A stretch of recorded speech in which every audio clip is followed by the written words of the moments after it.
अध्याय 3 श्लोक 38।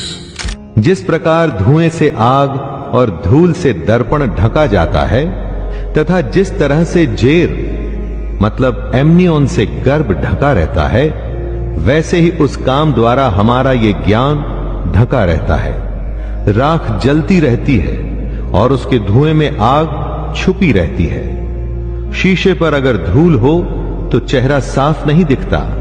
उसी तरह से जब ये काम क्रोध जैसे विकार, ये जो कमियां हैं, हमारे अंदर में मौजूद ज्ञान को छुपा के रखती हैं। सब कुछ हमारे अंदर है, बाहर कुछ भी नहीं। ये ऐब कमियां हमारे अंदर रहकर असली ज्ञान को छुपाकर एक तरह से हमें विवश कर देती हैं और हमें पाप करने के लिए उत्साहित करती हैं। इसलिए श्री कृष्ण इन्हें शत्रु बताते हैं। भगवान कहते हैं, रजोगुण से उत्पन्न होता है काम और काम में से निकलता है क्रोध अर्थात गुस्सा। काम या क्रोध कभी रुकता नहीं अर्जुन, बस बढ़ता ही रहता है। इसको अपना सबसे बड़ा शत्रु मानना चाहिए।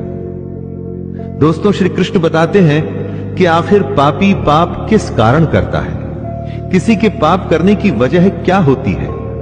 वजह है रजोगुण। इसी की वजह से काम, क्रोध या राग, द्वेष जैसे भाव पैदा होते हैं जो कि पाप की वजह होते हैं। इन्हीं द्वेषों को श्री कृष्ण शत्रु बताते हैं। इन भावों के मन में आते ही आपको समझ जाना चाहिए कि आप पर शत्रु हावी हो रहा है और आपको उसे रोकने की जरूरत है।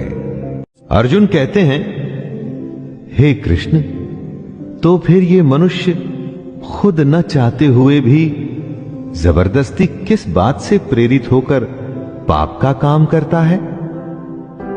अर्जुन यहां पर बड़ा वैलिड सवाल करते हैं दोस्तों। क्यों मनुष्य कृष्ण के कहे अनुसार नहीं चल पाता? क्यों वो पाप के रास्ते पर चलता है? ऐसा क्या हो जाता है लोगों के साथ कि वो सही रास्ते पे नहीं चल पाते, गलत रास्ते पर क्यों चलने लगते हैं? चाहे वो इस बात को जानते हो या न जानते हो, वो क्या चीज है जो उन्हें विवश करती है? पाप के लिए उनकी बुद्धि, उनके मन, उनके गुण किस बात को